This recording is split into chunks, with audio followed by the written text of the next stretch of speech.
মা কালিমা একটা ফোন দিছি, ফোনটা যেন মেয়ে ছেলের হয় রে মা। তুই দেখিস মা, কে ফোন করে দেখি। হ্যালো হ্যালো, এ বাবা মেয়ে ছেলে ফোন করেছে। মা গো মা তুমি আছো মা? আরে কি বল দেখি।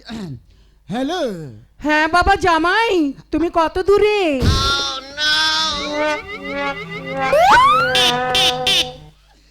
এই বে করতে পারে জামাই, ও বাবা রে কোথায় আছে রে ও? আরে কি বলে শুনি দেখি। হ্যাঁ হ্যালো বাবা জামাই, হ্যাঁ তুমি তাড়াতাড়ি এসো, হ্যাঁ। আমার মেয়ে যে তোমার জন্য অপেক্ষায় আছে। এই শালারা তোরা বলিস তোর মা বীজ রেখেছে, দেখে নে মেয়ে আমার জন্য অপেক্ষা করছে।